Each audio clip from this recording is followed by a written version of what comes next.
Art in motion. How's it going, Exiles? My name is Ralph, and today I wanted to talk about the new Challenge League coming in patch 2.3, the Prophecy League, or Leagues, because it's for Standard and Hardcore. It's coming in 14 days, getting that on June 3rd. And let me just say, before we review all the good details here, it's very crazy. A lot of insane stuff is coming in this patch, and it's worth, remembering something Chris said, that challenge leagues for them now take almost as much effort as expansions would take before. So they put a lot of effort into these things. It's definitely a big deal. Probably the most changes coming into Challenge League ever, and Talisman was crazy when that came out. So let's take a look with what's going on with Prophecy. Got the awesome purple color going on. Looks pretty cool. You can check out the trailer. There's like a monkey and all that stuff. It's pretty weird. We got this chick, the Naval Eye, the Karui Soothsayer. And, you're going to find her in town. She's going to tell you your future, and then you're basically going to carry out tasks. And so she'll be in town, and in every zone there's going to be someone who drops a silver coin. Now, it's not going to be like Piranha's coins or anything like that. It almost seems, and it approximately one monster per area. So that's going to be similar to Talisman's in Talisman League, how you could find more than one monster in, with a talisman on him or whatever in the zone. You could find more than one, but approximately there's going to be one. How easy or how that's going to be indicated, I'm not sure. There's a lot of stuff in the video that's very hard to understand exactly what you're looking at. There is the new labyrinth trap, but there's all these purple glowing guys, and it's a little difficult to understand exactly what we're going to be fighting and what the difference of combat is going to be. But the prophecies themselves, here, there's the Gauntlet of Memories, the Brothers of Necromancy. There's a lot of different things that happen from this. So you get a coin, you give it to Naval Eye, and then, she'll give you a prophecy. And sometimes the prophecy will lead to more prophecy, and that is these new prophecy chains. This is pretty crazy. So far. Some of these prophecies affect specific locations you travel to. The Vol invasion substantially alters the Lunaris Temple. You see, so what does that mean? This one's crazy, this prophecy. Other times, the prophecy is a reward. Monstrous treasure fills map with strong boxes rather than monsters. That one is insane. You're going to get a lot of items from this, so there's going to be some reward here, but obviously some risk. Just taking an example here, the coins that are going to drop from certain mobs stacks up to 30, so they're not going to, you're not going to have like 5,000 of these things. It's going to be, you're probably going to get a few while leveling, and you can give them to Navali in town, and then go on your way. Example prophecies: you will discover a series of indoor chambers flooded with rats. Okay. Doesn't seem like something you'd want to do, but it might chain to something else perhaps, so maybe you would do it. No, because it'll have a 1 indication. But anyway, you will enter a map and slay the powerful foe that has made it its home. It doesn't say necessarily that you get anything. It's just kind of like your future. It's very interesting. I don't know, like, what if you have to do these, obviously you're going to be rewarded if you do them, so you probably ought to. But still, I don't know if you're required or if you're going to be really incentivized to do the ones that aren't very reward based. You will find Zana and complete her mission, and she will reward you with double reputation and favor. Obviously, that's very, very nice, and it's nice that you'll just find Zana. Like, that's a good thing. I don't know if that guarantees her to spawn. It's very interesting. It's gonna be weird to see exactly how these work. And you see there's the different prophecy chains. This is just the league mechanic. This is actually not the craziest thing, in my opinion, of this whole this whole big, giant, awesome patch full of hype. But still, we have each of these prophecy chains, blah, blah, blah, cultivates valuable reward, or a component that will allow you to face the Pale Council. All right, and if you take a look here, we have Uriel's Key. Now, this is obviously going to fight the Pale Council. This is Uriel's Key, so I'm guessing there's going to be 3 other keys. The Council is most likely going to be a boss encounter that is made up of 4 bosses, a type of almost super dungeon raid boss, maybe similar to Etsiri, perhaps. And the reason why this is so exciting is because Etsiri came out a while ago, and this Pale Council is coming out when the game has loads of power creep. So how difficult are these things going to be? I mean, I think it would be pretty sad if its series became phased out because there were new pieces of content that were making it sort of, phased out. Like I wish the difficulty would be scaled and balanced. But I'm just saying, I don't expect the Pale Council to be easier than its series. Because if it was, it's going to be a joke, because its series is fairly easy right now with all the power from Ascendancies and such and such. But I mean, it's pretty cool. The League's ultimate encounter can be reached by completing 4 separate prophecy chains and combining their results. One of these chains is shown below. You see, so it's the Feral Lord is this chain, and then you get a key, and then you can fight the Pale Council. This is definitely its series-esque. I do not think this is going to be anything like Rigwald. It seems like this is going to be, this is the ultimate encounter, they say. So maybe it won't even have an Uber version, but this is extremely exciting. I'm very, very, I'm happily anticipating this, and we're not getting a beta or an alpha or something stupid for this challenge league. So the first person who fights this thing on stream or in a video or whatever, it's new for everyone. Everyone's blind going into this. No one knows what's going on. We're just going to be fighting this super hard endgame encounter. Hopefully it's going to be very hard, and it's going to be very cool and rewarding. Maybe it'll have fixed loot. We don't know what's going on, but we're all going in there blind. There's no wiki you're going to be able to read on this. It's going to be very exciting. It's going to be very immersive. You're going to get the coolest experience if you really try to get to this endgame content, and you sort of figure out what's what, figure it out for yourself, really see if you can conquer the challenge on your own without all the helpful information, without all like the boss notes and the mechanic notes. Very exciting. But yeah, see, this is just, you'll encounter some corrupted animals in the southern forest, northern forest. So yeah, you go around it and then you get this key. So this is awesome. I couldn't even believe this when I read this. I really hope this is in its series. Now, I mean, it sounds like it is, and this looks like an its series fragment. Let's take a look at this. This part blew my mind. So many of Path of Exile's unique items tell a story. Some of these stories are unfinished. Certain prophecies will blah, blah, blah, buff. It basically buffs the items. And, I thought this system was pretty cool. It seems like a lot of design effort, perhaps not. I mean, it just sort of adds an effect. But with these unique item buffs that's going on, it's basically like you just buff up the items. And people are saying, oh, I'm sick of these vendor trash uniques. And this seems to be GGG's answer. Rather than introducing whole new uniques, provide you a way to sort of amplify them to not just be leveling items, to not just be trash uniques, to be able to like buff them up. And I don't know how many they had to go through and do this for. And, some of those stories are unfinished. Like, is Shav's gonna have an unfinished story? I don't think so, because that item's crazy. You know what I'm saying? And let's just take an example. So this is Death's Opus compared to Death's Harp, where I'm pretty sure everything is similar except the 2 additional arrows instead of 1. That's a pretty big difference. I mean, this is already a decent cast on crit bow because of all the global crit multiplier, but getting an extra arrow on top of it is definitely a very nice addition. And then this is Bramblejack. Now, this gives like a crazy amount of armor, like 2,000 armor and very small amount of life, no resist, a little bit of physical damage to attacks, 40% of melee physical damage taken reflected to attacker. Obviously, you have a lot of armor though, so you're probably not going to be reflecting a lot, but this is not good, obviously. Like, this could be endgame. This could be an endgame cast on crit situation. You could do a couple things with this, actually. This one is not good, right? I mean, it's nothing special. You could craft one better. But 2,000 armor at level 30, like, wall of brambles, you could have this thing on in Dried Lake, and Dried Lake has all that, hefty, in Act 4 normal, and Act 4 normal has all that hefty physical damage. Yes, if you're speed leveling the game, you're not going to have that problem, but this is a very safe choice if you're someone new and you found this item, and, well, if you did have the upgraded version, that'd be very, very strong.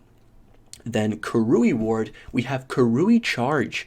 The normal stuff, we'll put it up on the screen there, but then we have 19% increased attack speed. That's quite the buff. That's quite the unfinished prophecy there. 90% increased attack speed is a huge bonus, and you still have the projectile speed and movement speed. Yeah, this is a good item. This could be good. I don't know if it's better than the best rares. Not the best rares, but this is still, if this is an easy thing to upgrade, Karui wards are so common, That's a good amulet. And this is very interesting. I'm very happy about this. They're not going back and reworking old uniques because those uniques have a purpose. They're meant to be low-level uniques. They're meant to have that. But now you're sort of getting a way to upgrade them to be potential endgame items. But the real question is, how many unique items are getting this treatment? This is crazy. This is basically getting new uniques because that extra power is a huge deal. It propels them into this whole other, world of what item it was. Like this one and this one and this one, it's much different. I mean, one additional arrow, that one's sort of in line with the theme, but still, it would be very interesting to see all of the uniques that are going to come out. It's going to be very exciting to play this league just to see and figure out all the different finished uniques and faded unique items for yourself. Very exciting. So, a new Siri, upgraded unique items. What's going on? So challenges and rewards, basically 40 challenges, 36 challenge, you get the monkey, you get the footprints first, you get this really cool weapon effect. That's all good, happy-go-lucky, and then here's even more stuff. So there is a new trap in the labyrinth. I looked at the video, I couldn't exactly tell what it was doing, but what's really exciting also is that we no longer have to do the Trials of Ascendancy multiple times per league. You could just have to do it once on each difficulty. Then you make more characters, you don't have to do it. I'm happy with this change, and I think that's going to please a lot of people. But here's the really exciting stuff. The endgame labyrinth, it's only level 68, kind of anticlimactic, considering that we've had endgame zones such as Etziri and Uber Etziri with level 80 and level 70, and there were rumors of level 75 enchants. I believe those were data mined. I don't know if I'm correct there, but I think they were level 75, and I think those were data mined. But the rumors are true. There is a fourth labyrinth, and it's accessed through endgame maps. High-level players will gradually complete difficult map versions of the Trials of Ascendancy to gain access to the endgame labyrinth. This version of Labyrinth features new puzzles and includes an entirely new type of trap. So I don't know if you have to complete a certain number of trials and then you get the endgame lab, or you have to complete a trial and then you get access to the lab one time. I'm guessing you just complete, each trial in a number of maps, which is going to take a long time, I'm guessing, especially because they'll probably occur in level 70 or something zones, because if it's a level 75 labyrinth, at least that's what we're anticipating. Then this is pretty exciting. The version of Labyrinth features new puzzles, an entirely new type of trap. That's good. Always good to see fresh stuff, I hope that they're always going to add new stuff to Labyrinth, because it does get repetitive. You do very much figure it out after you do it so much. But it rewards you with a new tier of item enchantments. And I can't even read it. I can't even read that one. Okay, new item enchants. New item enchants. Just so you get these commandments, and then you get 10%, just bigger numbers, which isn't that exciting, I mean, it's like, I have to get bigger numbers more, and then, 30% increased blade vortex duration, that's pretty exciting. Obviously, the helmet enchant is the most exciting one, but the enchant situation, that's all good. Everyone's happy with that, just the bigger numbers. But I like this labyrinth because right now it feels like your character, you can grind out the helmet enchant or you can't, but it feels like it's pretty much done. When you get to Dried Lake, this really gives you something close to really strive for, these level 75 enchants. Like, you have to work into maps to do this. You can't just be grinding in Dried Lake, because you have to do the maps. So I'm very happy with this change. And this fourth labyrinth gives you 2 additional Ascendancy points. Now, I have so many mixed feelings about this. This is crazy, and I don't know, because I don't think a lot of people are going to get these 4 points, because the average player probably doesn't get into maps and then is not going to get this deep into maps or get level 75 zone or be able to handle that. But for the really speed clearing people, this is going to accelerate their character's power to a whole new level. This gives you something more to strive for after just Dried Lake, which is definitely something that we needed, I believe, at least. But it's interesting because this offers so much power, because Ascendancy trees have 12 optional points on them, and this means that you will be able to take 8 of those points. That's quite a lot. It doesn't really feel like you're picking points anymore. It more feels like you're picking an Ascendancy and just filling it, So this is interesting. I don't think that's necessarily a bad thing. I just think the choice there's not so much choice, but still picking your Ascendancy is very impactful. it seems like, GGG wants us to get excited about, oh wow, look at this synergy I thought of with these new 2-point ascendancy, this additional points, these 8 points that I have now. They want us to get excited about these synergies rather than have a hard time building our characters, rather than have a difficult game. And well, that's very subjective. Having a harder time, because unless there's a patch note in 2.3 that says player damage is now 20% less, just like cut. Unless there's a patch note that says that, the power creep, the damage output, the amount of build potential, the sort of tools that we're getting is completely ridiculous. It's not bad, but it's just different. It's going in a different direction than the game has been in for so long. And I'm not here to say, oh, the game should be this, the game should be that. But the amount of power creep from these ascendancies, and we're getting 2 additional points, is just crazy. And yeah, I went through the 4 trees, all the ascendancy trees, and I went crazy with this. 8 ascendancy points. That means Scion can pick 2 sub-ascendancies, and then she can path out of one of them on the tree. It's crazy. That's crazy for Scion. That's really going to be something to work for, which is cool, because I don't think a lot of people are going to do this, because the level 75 Labyrinth is going to be quite difficult. Izaro hits like a truck in the level 68 one. You're going to have to be quite tanky before you go in there. In the Assassin tree, getting both of those crit nodes and the crit multi and the power charge one, now with 8 points, you can get all the crit stuff. You can fill out everything crit on the Assassin tree, and you really don't even have to think about it. On the Deadeye tree, you can get the additional projectile, the additional AoE, the additional accuracy, and you can get the chain. So with things like Ice Shot and Lightning Arrow and, the like, and maybe even Cast on Crit, things that have AoE to scale, things that need the accuracy, things that would really get help from the additional projectile, but things that also want the chain. Those things are all great. Basically, every Ranger tree is crazy. And unless they are changing the trees a little bit. Here we see a different Slayer, but unless they change a lot of the Ranger trees are insane. Like, think about the Pathfinder. You get rid of bleed when you use a flask. You get rid of elemental damage when elemental status elements when you use a flask. That's insane, because then all your flasks, which you normally couldn't have all 8 points, now you will have everything dispelled. Even if it's not immune while you have the flask up, you'll have everything dispelled while you have the flask, and you'll have that additional effect node, because you are going to have to get the tiny node connecting to get to the big ones. So that's crazy. On Raider, you get the frenzy node and the phasing node. You can have full frenzy and full phasing synergy, and the list goes on and on and on. The amount of things you can do now, with the Marauder, you can take more from the savage hits. To get the buffs from savage hits, but you can take the more damage now, because now you have those 8 points. 2 additional ascendancy points is crazy. I don't know how they're going to balance this. It's absolutely ridiculous. I'm very excited regardless. I am probably going to make a Pathfinder just because I hate rolling flasks anyway.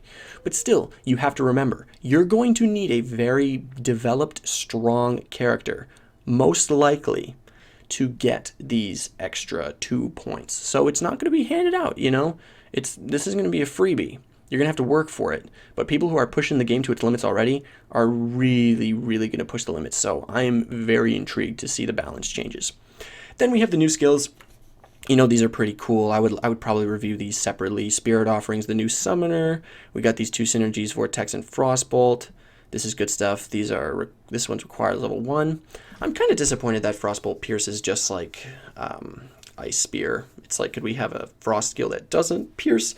But hey, maybe it's just sort of thematically what they desire. I think it's interesting that this one says modifiers to spell damage also applied to the skill's damage over time. It's good. It's good. So it'll scale. Like, more damage will also scale. Lacerate, I like that new skill. I didn't know that it had a less attack speed modifier on it, but now we do know. And, the Ancestral War Chief, gotta pronounce that correctly, but only gives 8% more melee physical damage. I'm guessing it's going to get about 1 or 2 per level, probably 1 to be broken with 2. Those are all exciting. That's a whole different time. New items, cool new uniques to go over. That's definitely another video, and they're implementing new divination cards. Very exciting. A new plaza map. I always love to see new layouts. It is a very high tier map, though. Not a lot of people are going to get to see this layout. Or maybe they will. Maybe it's the layout from the new Tsiri encounter, the council encounter. So maybe people will get to see it. we can only hope. I'm definitely excited to check it out myself. It definitely gives me a reason to grind out those new maps. And, you know, Ascendancy class is being reworked. Chris did say that they want to buff the stuff that is underpowered and not so much nerf stuff. In other words, we're still going to be crazy broken unless we get a flat damage nerf. Sources of chaos conversion are being reduced across the board. Not chaos damage conversion. Not chaos damage. Chaos damage conversion. So let's see how that works out with things like Votaxic and things like Consuming Dark. Everyone, you heard the man. Let's all go play, Essence Drain. So this doesn't exactly solve any problems with Chaos. I mean, yeah, there's going to be less choices. I guess Volmone Shell is really the problem right now anyway, but Voltaxic too. But I don't know. I mean, Chaos is still in a very strong state. Even without the conversion, it's just going to kind of confine people in what they're going to decide to do, because no one wants to deal with Reflect with such crazy damage scaling and such amazing characters with the power of Ascendancies. People just want to go fast anyway. If you give a mouse a cookie, like, you nerf Reflect, and then people do more damage, and then people want you to nerf Reflect even more, and then you don't, and then you just use Chaos damage, and then you nerf Chaos, and then people are just going to use the only Chaos option. It's not actually going to change much, but it is going to shake up the meta, and that is at least exciting. It'll be cool to see what people do. And people are going to get their passive tree reset, buffing implicit mods on wands and scepters. I guess they're not good enough. I didn't actually know that they weren't good enough. And daggers, this one is crazy. I love this. In addition, daggers, wand, and scepters will be slightly more likely to roll caster or attack prefixes if they have those related mods, which is very nice when you're augmenting something. If you have spell damage prefix and then you augment, you might get cast because you're a little more likely. Or if you're exalting something. So this is those crafting buffs that we love to see. I mean, I don't know why not Staves is not on this list. I just realized that. Well, whatever. Also, this is worth noting, this Slayer tree is totally different looking. These two used to come off here, and these two used to come off here. And now that we have 8 Ascendancy points, as we see 8 allocated here, the Overkill Leech, and the Leech doesn't stop when you get full life, I'm thinking Slayer is going to be a pretty viable option, and I'm very excited to try that as well. And then he's talking about how, GGG's talking about how the load times are good. You don't need an SSD, but blah, blah, blah. They're trying to make the sound system better. That's all great. There's a new Prophecy supporter pack. In other words, this is absolutely insane. This is a massive patch. This is a crazy amount of new stuff. Balances, nerfs, buffs, changes to Ascendancy, new items, crazy cool new items, 5 new skills, but not too many, but still they're new. We don't even need these cool new synergies. Upgraded the second, the endgame labyrinth, because honestly the level 68 version just wasn't satisfying. It wasn't dangerous enough. It wasn't deadly enough. The rewards weren't, they're good, but everyone loves a little extra challenge. It's like, what would Itsiri be without it? Uber Itsiri. And the new Ascendancy points, crazy shakeup in the balance. We really have to see some character nerfs, or else everything's going to start to get pretty trivial in the end game. Revamped uniques, buffs for these uniques that we already have. Cool prophecies, who knows, cool rewards, almost a Tempest-like effect, except for you get an orb that tells you where zone to go for. It's sort of similar to Tempest. And a new Itsiri. This is a crazy size for a non-expansion patch. I truly believe that as much work as an expansion goes into this. This is going to be a lot to look forward to, and we're definitely going to be no-lifing hardcore, as long as life permits us to. That's what we're getting excited for. Crazy amount of changes, crazy amount of stuff to be excited for. I definitely did not anticipate this. I wanted to make a video about what do you guys think Prophecy is going to be, but now we know, and I did not think it was going to be this large. We got a little under 15 days to get ready. Please let me know what you guys think down in the comments. Let me know which feature you're most excited for. What do you think is coming at these balance changes with the 2 extra points for Ascendancy? Post your crazy new ideas for the Ascendancies also, because there's a lot you can do with just those 2 extra points, including that cool extra bonus Scion pathing that now every Ascendant is going to get to do if they get the 8 points. little questionable there. I wonder why they made these decisions. We'll have to wait and see. Let me know what you guys think down below, and thank you so much for watching.